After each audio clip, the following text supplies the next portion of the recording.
네, 우리가 어디에서 조금 더 방향성을 탐색해 봐야 될지 MBN골드 박병주 매니저와 함께 알아보도록 하겠습니다. 안녕하십니까? 네, 반갑습니다. 네, 저희가 항상 뭐 돌격이냐 후퇴냐 말씀을 해주시는데 네. 오늘은 어떤 의견이신지 짧게만 부탁드려요. 오늘은 제가 후퇴로 하겠습니다. 네. 그 후퇴로 하는데 네. 지금 이제 그동안에 그 우리 증시가 이제 그 외국인들이 좀 꾸준하게 매수를 했어요.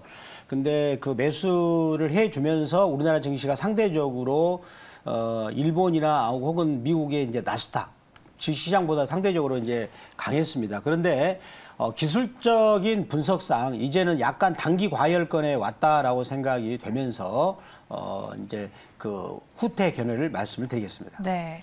그러면 지금이 중요한 시기인 것 같은데 어떤 전략으로 앞으로를 임해야 할까요? 다양한 이야기 나눠보겠습니다. 오늘 나왔던 빅 이슈 중에서 장 초반 이슈부터 살펴드리도록 하겠습니다. 최근에 2차 전지와 반도체 대형주 중심의 순환매 안에서 반도체 소보장은 다시 약세를 보입니다. 반도체 밑단에 이런 소보장주들은 이제 좀 기나긴 겨울을 좀 준비해야 되는 걸까요, 매니저님? 네, 그 반도체 소부장 관련주들이 그 약한 이유가 그 이제 지난번에 SK 하이닉스가 3분기 실적 발표를 할 때에 이런 멘트였습니다. 2023년에 그 자기들이 투자 규모를 원래 하는 그 계획보다도 그래서 절반 이상을 줄이겠다. 그런 얘기를 했고요. 자, 그 다음에 또 반도체, 미국의 또 이제 디램 업체죠. 거기도 세계 이제 3대 업체, 즉 세계에서 반도체 디램 업체라면 삼성전자가 절대적인 우위를 점하고 있고, 그 다음에 SK 하이닉스, 그리고 미국의 마이크론 테크놀로지가 있습니다. 근데 마이크론 테크놀로지도 실적 전망을 굉장히 그 나쁘게 전망을 했고요. 그리고 거기에 따라서 내년에 투자 규모도 좀 줄이겠다 이런 얘기를 했죠. 물론 그 삼성전자 같은 경우는 감산하지 않겠다라고는 했습니다만은 지금 반도체의 D램의 재고가 정말로 엄청나게 그 많이 있거든요. 그게 이제 왜 그러냐면 이제 우리가 코로나가 이제 갑자기 이렇게 없었던 것이 갑자기 이제 터지면서 우리가 실내 근무를 많이 했어요. 출근하지 않고. 그러므로 인해서 2020년과 2021년에 노트북에 관련된 그 부품들, 이제 반도체나 그 외에도 뭐 PCB 같은 걸 엄청나게 이제 업체들이 재고를 많이 쌌어요. 호황이 올까봐. 그런데 이제 코로나가 거의 이제 어찌 보면 우리가 실외에서 마스크를 벗고 외국 같은 경우는 실내에서 벗는다 하더라고요. 우리도 보면은 이제 코로나 환자가 늘어나고 있지만은 이제는 피부적으로 코로나가 그렇게 두렵지 않거든요. 그러므로 인해서 이제 IT 관련 그 제품의 재고가 산더미처럼 쌓여 있다 그러죠. 그리고 반도체도 지금 그 재고가 엄청나게 지금 쌓여 있고 또 실제로 그럼으로 인해서 디램 가격이 떨어지고 있습니다. 그럼으로 인해서 거기 이제 반도체 소재와 장비를 투자를 해야 하는 이제 소자 업체 삼성전자, SK 하이닉스, 마이크론 테크놀로지 이런 회사들이 투자를 줄여나가고 있습니다. 따라서 투자를 줄여나가니까 반도체 소부장 업체들은 그 주가가 빠질 수밖에 없고, 그리고 또 미국 증시가 하락할 때도 보면은 그 나스닥, 즉 IT 관련 섹터 이 부분에서 미국 시장을 하락을 주도하고 있거든요. 그럼 반도체 소재 장비도 따라서 그런 어떤 그 얼어붙은 심리에 따라서 주가가 계속 안 좋을 수밖에 없다라고 생각하고요. 아직 제가 보기에는 끄트머리가 아닙니다. 저점 아직 멀었기 때문에 이제 물론 그런 종목들이 주가가 좀 많이 빠졌어요. 네. 그렇지만 아직은 바닥이 아니기 때문에 조심스럽게 접근을 해야 되겠다라고 말씀을 드리도록 하겠습니다. 그러면 당분간은 신규 매수 반도체 소보장은 쳐다보지 않는 게 좋은지, 혹시나 실적이 잘 나올 소보장이 업황을 거슬러서 주가가 좀 상승할 만한 여력이 있을까요? 지금 이제 전제 조건으로 SK 하이닉스나 마이크론 테크놀로지 그리고 삼성전자 이 반도체 소자 업체들이 그 투자를 줄인다 그랬고요. 그리고 이 업체들이 내년에 가면 그 SK 하이닉스도 연간 실적이 적자가 나올 수가 있어요. 연간 전체적으로. 올해 4분기는 적자가 나올 전망이고요. 그러면 이런 회사들이 공격적으로 투자를 못 하겠죠. 그리고 이제 반도체 D램 업체들이 연간으로 내년에 적자가 나오고 삼성전자도 반도체 부분이 이제 올해에 비해서 절반으로 줄어들 수가 있어요. 그러면 거기 반도체 디램의 소자 업체들이 빠지게 되면 반도체 소부장 업체들도 주가 같이 빠지거든요. 그래서 아직은 그 멀어 보이고 그리고 지금 전반적인 시황 자체도 상당히 좀 어둡다. 그렇기 때문에 함부로 저점이라고 예단해서는 안 된다라고 말씀을 드리겠습니다. 네. 아직까지는 소부장들 좀 재고 문제도 해결이 안 되는 상황인 것 같습니다. 당분간은 좀 쳐다보지 않는 게 좋을 것 같다라는 의견 들어봤고요. 다음은 저희가 메타버스로 가보도록 하겠습니다. 이 메타버스주들 드디어 상승할 수 있을까요? 지금 삼성표 메타버스 기기가 나오지 않겠느냐에 대한 기대감 덕분에 시간외 거래에서부터 관련주들이 좀 급등했습니다. 다시 관심 가져볼 테마일까요, 메이저님? 지금 저도 그래서 메타버스가 오늘 그 선익 시스템이나 이런 종목들이 이제 메타버스와 관련된 이제 있다 해서 과거서부터 메타버스 하면 선익 시스템 이런 종목들이 올랐었어요. 그래서 오늘 또 보니까 장중에 선익 시스템 이 종목이 16%까지 올랐다가 잠시 밀렸거든요. 그래서 저도 오늘 그 메타버스 관련주들이 삼성이란 그거 가지고 올랐을까라고 또 봤더니 메타버스 관련 표준화에 대해서 우리 정부에서 노력을 하고 있다 이런 또 이슈도 있더라고요. 예. 근데 제가 보면은 메타버스가 여기서 그 이제 본격적으로 오르는 것은 아니라고 봅니다. 첫 번째 이유는 뭐냐면 이 메타버스처럼 성장주들은 첫 번째 금리가 저금리 상태를 유지를 해야 되죠. 그 저금리가 된다는 것은 그런 앞으로 당장의 과실은 없지만 성장성을 보고 투자하는 자금이 저금리를 이용해서 투자할 수가 있어요. 근데 지금 아시다시피 금리가 높은 엄청나게 상황이죠. 고금리 올라가고 예. 있죠. 그리고 미국 같은 경우도 지금 제가 보건데 내년에는 기준금리가 5%를 넘어섰을 것 같아요. 그렇게 되면은 앞으로 계속 금리를 올리고 있는 상황에서 메타버스처럼 당장의 과실은 없지만은 즉 적자 상태지만 미래 성장성을 보고 투자하는 그런 환경은 또 아니다라는 것이고요. 또 그다음에 지금 메타버스는 그 가상화폐 관련주들의 주가와 더불어서 되고 있는데 가상화폐가 요즘에 썩 좋지 않습니다. 그래서 이 오늘 메타버스 상승은 제가 보기에는 이벤트성으로 일시적인 그런 상승이기 때문에 그런 종목들을 오늘처럼 이렇게 가격이 단기적으로 오르면 그냥 내가 저점에서 사지 못했다. 그런 경우는 관종만 하고 굳이 따라서 추격 매수는 할 필요는 없지 않는가 이렇게 말씀을 드리도록 하겠습니다. 네, 그렇죠. 한국은 아직까지는 메타버스 서비스를 또 완전하게 제공하는 기업은 없고 고금리 환경에서 성장주들의 상승은 아직까지는 조금 부담스러운 상황인 것 같습니다. 메타버스에 대한 이야기 들어봤고요. 이 마지막은 하락장에서 계속 살아남고 있는 2차 전지 들여다보도록 하겠습니다. 네, 최근에 외국인이랑 기관 순매수 상위주 보면은 보통 2차 전지 대형주를 좀 많이 담아가고 있는 상황입니다. 2차 전지 뭐 실적도 잘 나오고 있고 에코프로 그룹주들도 이익 성장이 어마어마했죠. 네. 예. 앞으로도 좀 담아갈까요, 외국인들은? 자, 외국인들이 지금 최근에 우리나라 주식을 매수하고 있잖아요. 지금 10월부터 해가 지금까지 거의 한 4조 7천억 샀어요. 예. 그래서 지금 어떤 얘기가 나오냐면 그 외국인들이 차이나런, 즉 중국의 이제 시진핑이 이제 3기로 이제 국가 주석에 들어섰는데 뭐 거기 보니까 이제 뭐 다시 사회주의 공산주의로 돌아간다 그런 얘기가 있고 공유경제에서 그래서 거기 시진핑을 믿고 어떻게 투자를 하느냐 해서 중국에서 빠져나오는 자금이 우리나라로 온다. 이제 그거는 이제 그냥 설이죠, 설. 정확하게 그 사람들 의도를 모르죠. 근데 외국인들이 우리나라 주식을 지금 사고 있는데 2차 전지에서 특히 LG 에너지 솔루션하고 삼성 SDI가 제일로 이제 거기 관련해서 대장이지 않습니까? 거기 전지를 또 만드는 회사가 있기 때문에 배터리를 직접 만들잖아요. 그래서 그 회사들의 또 더군다나 주가도 오르고 있고 또 실적도 굉장히 호전되게 나왔습니다. 그래서 외국인들이 그렇게 사고 있다. 저도 그 부분은 일리가 있다라고 그 생각이 들어요. 그리고 또 2차 전지 관련 산업이 자, 반도체하고 자동차를 비교하면 그거는 3분기 실적이 오히려 반도체는 이제 급전직하로 떨어졌어요. 근데 2차 전지 업체 같은 경우는 실적이 계속 좋아지고 있는 그런 상황이죠. 그래서 결국은 그 주가의 영원한 재료는 실적이라는 말이 있지 않습니까? 네. 그래서 그런 실적 부분도 아마 가만히 돼서 되지 않을까. 그런 영향으로 이제 포스코 케미칼이나 이런 종목들은 그 사상 최고치를 연일 경신하고 있는 부분은 그런 부분은 긍정적으로 볼 수 있다라고 생각하는데, 자, 2차 전지도 지금 외국인들이 매수를 이쪽으로 몰렸다라고 해서 지금 과연 들어갈까? 저는 그런 길은 조금 부담되는 선이지 않을까라고 생각돼요. 이게 그냥 주가가 단기간에 좀 과열되는 측면이 있거든요. 그래서 매수를 하고 싶다 그러면 살짝 이격도를 좁히는 자리에서 그런 경우는 이제 봐도 되겠는데, 여기서 외국인이 또 샀으니까 나도 사야 된다, 이런 거는 지금 현재 자리는 아니다, 이렇게 말씀을 드리겠습니다.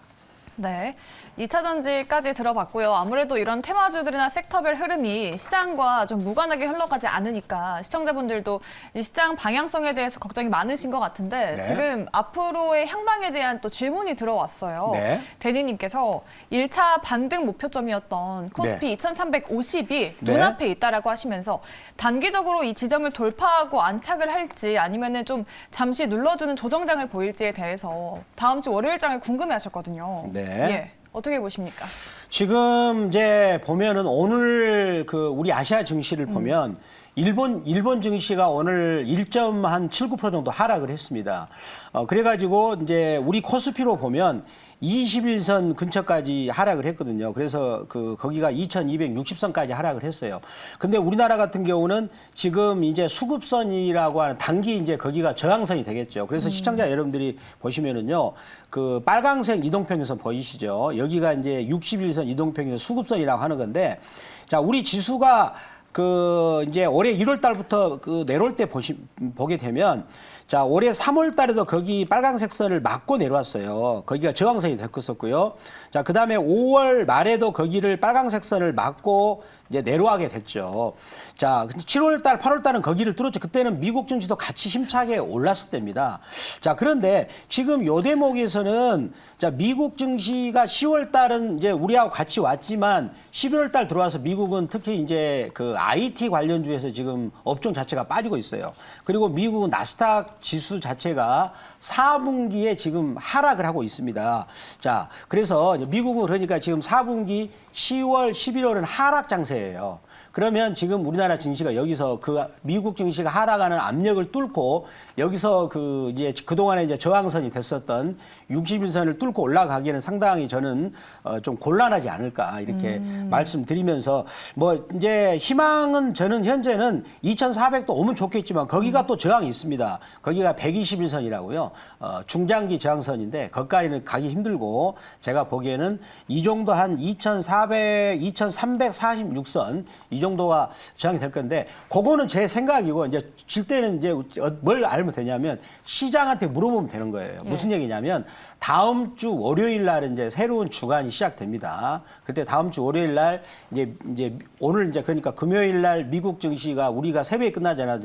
내일 새벽에 끝나는데 미국 증시가 이제 내일 아침에 상승으로 끝났는데 우리나라 증시가 다음 주 월요일 날 만약에 갭 상승 음봉으로 아침에 시작이 돼가지고 종가로 끝난다, 그런 경우는 이제 우리나라 증시도 단기적인 상승은 이제 마감을 짓고 조정이 오는 거다, 이렇게 말씀을 드리도록 하겠습니다. 네, 이렇게 지수 영향력이 커지는 이 시점에서도 매니저님의 공략주가 좋은 수익을 내주고 있는 상황입니다. 우리 KTNG가 한 달 전에 공개를 해주시고 경기 불황기에 강한 기업이다라고 하셨는데, 정말 나홀로 상승 랠리를 이어가 주면서 12% 넘는 수익을 내주고 있는 상황입니다. 목표가를 가볍게 넘어선 상황이거든요. 네. 저희가 좀 2차까지 좀 봐도 될까요? 자, KTNG 이 종목은 제가 시청자 여러분들을 제가 소개를 9월 중순경에 말씀을 드렸습니다. 9월 중순경에 말씀드려가지고 수익이 많이 났잖아요. 제가 화살표를 가르쳐 볼게요. 요 부분에서 제가 이 종목을 말씀을 드렸어요. 그리고 나서 지금 거의 한 달 정도 옆으로 위로 상승각을 만들면서 이제 완행열차죠. 이때는 뭡니까? 완행열차. 이제 서서히 달리는 거죠. 이제 주가를 매집할 때는 이런 식으로 서서히 달려가는 거예요. 그리고 나서 이제 급행열차를 타고 지금은 속도를 내서 올라가고 있는데, 자, 요거를 우리가 일봉으로 놓고 보면 상당히 많이 왔은 것처럼 보입니다. 자, 그렇지만 이 종목을 제가 월봉으로 보게 되면은요. 자, 월봉으로 보겠습니다. 이게 이제 월봉이거든요. 자, 월봉으로 보면은 이 종목은 2020년 3월 달부터 올해 8월 달, 올해 9월 달까지는 안 갔어요. K10는 우리 한국을 대표하는 그 담배 인상공사, 즉 예. 업종 대표주지 않습니까? 근데 우리나라 업종 대표주는 대개 보면은 2020년 그 4월 달 저점에서 못 갔으면 2배를 갔어요. 근데 이 종목은 안 갔죠. 이런 종목을 제가 뭐라 그랬습니까? 눈물 젖은 빵을 먹고 있다 그랬잖아요. 근데 드디어 이 종목이 그 환율 수혜주로서 요즘에 지금 고환율이 굉장히 가장 핫한 이슈 아닙니까? 네. 근데 이 회사는 그 담배를 수출을 많이 합니다. 수출을 많이 하는데 환율이 지금 계속 고환율 유지하고 있기 때문에 그런 수혜주다. 그리고 계속해서 환율은 이제 그 고환율을 유지할 그럴 가능성이 크기 때문에 자, 이 종목은 저는 추가적으로 상승할 수 있다라고 생각을 해볼 수가 있겠고요. 여기서 한 그 2018년 거기 매듭자리 거기가 대략 한 11만 원 되겠는데 자 11만 원까지는 계속 안정된 추세를 유지하면서 또 갈 수가 있겠고 또 더군다나 이 종목은 또 그 배당도 매력이 있기 때문에 연말 또 배당 시즌을 맞이해서는 그런 것으로 놓고 보면은 계속 안정되게 11만 원까지는 상승 추세를 그리면서 갈 수 있다라고 말씀을 드리도록 하겠습니다. 네, 수익 잡으신 분들 다시 한번 축하드리겠고요. 2차로 11만 원 정도 말씀을 해주셨습니다. 자, 오늘도 저희가 발빠르게 공략주 알려드리면서 수익도 챙겨보도록 하죠. 다음 주에는 이 종목 한번 주목하시면 될 것 같습니다. 네, 다음 주 성우하이텍 주목해볼까요? 네. 자, 오늘 제가 다음 주 주목할 종목은 그 성우하이텍이라는 종목이 되겠습니다. 자, 이 종목의 포인트는 그 첫 번째는 이 거래량이 지금 이 종목이 26년 만에 최고 많은 거래량이 터졌습니다. 지난번에 제가 그 한국정보통신이나 종목을 들고 올 때도 그때 한국정보통신도 그 회사가 상장 이래로 가장 많은 거래량이 터졌습니다. 그 거래량이 많이 터진다는 것은 뭔가 앞으로 기대할 만한 호재가 있기 때문에 즉 주가가 상승할 만한 호재가 있기 때문에 거래량이 터지는 것이죠. 그런데 자, 이 종목을 그리고 이제 또 한 가지 또 포인트는 이 회사가 지금 실적 대비 주가가 저평가되어 있다는 것입니다. 지금 이 회사 같은 경우는 연간 매출액이 3조 6천억. 자, 3조 6천억이면은 그 대기업이나 마찬가지 아니겠습니까? 그리고 또 영업이익 같은 경우는 1,100억인데 자, 이 회사는 어떤 회사입니까? 성우하이텍은 현대차하고 기아한테 자동차 부품을 전반적으로 공급을 해요. 즉 자동차 부품 그 종합회사라고 제가 말씀을 좀 드리고 싶은데 자, 그러면 이 회사는 그 어떤 부품을 만들까 제가 준비한 화면이 있습니다. 그 자동차를 보시면은요, 바로 이겁니다. 거기 보시면 자동차 반바뿐만 아니라 자동차 모든 해당되는 그 부품을 만들어 가지고 현대차하고 기아한테 공급하는 그런 어떤 회사가 되겠습니다. 그런데 현대차 기아가 굉장히 지금 7월달, 8월달도 자동차 판매량이 사상 최고치를 기록했거든요. 따라서 이 종목은 그런 영향을 받는다면 실적은 좋을 것이다라고 보고 있고요. 자, 그런데 이 종목이 지금 시가총액이 4,250억이에요. 연간 매출액이 3조 6천억이고 영업이익이 1,100억이면 적정 시가총액은 저는 최소한도로 1조 정도는 볼 수 있다라고 봐요. 근데 이 회사 그런 부분이 저평가됐었는데 자, 이 종목을 제가 최근에 그래프를 보시면서 한번 설명을 드리도록 하겠습니다. 네.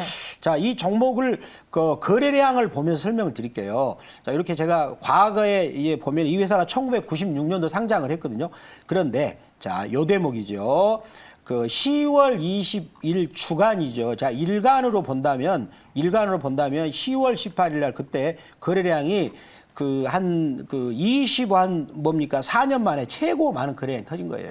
그때 이제 거래량이 왜 이제 터졌느냐면 이 회사가 전기차에 해당되는 그 배터리 보호폭에 대해서 신소재 기술을 개발했다라는 얘기가 뜨고 있습니다. 그러면 요즘에 지금 가장 핫한 게 전기차 관련주거든요. 그런 부분이 이제 모멘텀이 돼서 그동안의 주가가 굉장히 저평가된 부분들이 이제 반영되려고 거래량이 터졌다라고 볼 수가 있겠고요. 자, 그리고 나서 이 종목의 가격을 보시면요. 자, 한번 여기서 대량 거래를 터뜨리고 나서 앞에 있는 매물을 소화시켰습니다. 자, 보시면 앞에 있는 매물을 2022년 연초에 거래량 모든 부분을 매물을 소화시키고 나서 다시 한번 급락을 주었어요. 자, 급락을 주면서 거기서 이동평균선을 보시면은 그 빨강색 선이 수급선인 62선입니다. 그 62선을 파란색 생명선이 뚫고 올라가고 있죠. 이거를 중기 골든 크로스. 그리고 밑에서 경기선 120을 받치고 있죠. 그래서 20과 60과 120이 정배를 주고 있어요. 눌림목에서. 그러면서 오늘 양봉을 주고 있는 포인트가 바로 매수 포인트가 되겠습니다. 그래서 이 종목은 매수가는 5,320원대에서 매수가 가능하고요. 그런 여기가 매수했다고 생각해서 1차 목표가는 6,200원, 그리고 손절가는 4,500원 말씀을 드리도록 하겠습니다. 이렇게 성우 하이텍까지 저희가 다음 주를 또 든든하게 준비하기 위해서 섹터별 전략 그리고 공략주까지 알아봤고요. 이제 한 분 더 모셔서 고엔스탑으로 종목별 자세한 전략 짜보도록 하겠습니다.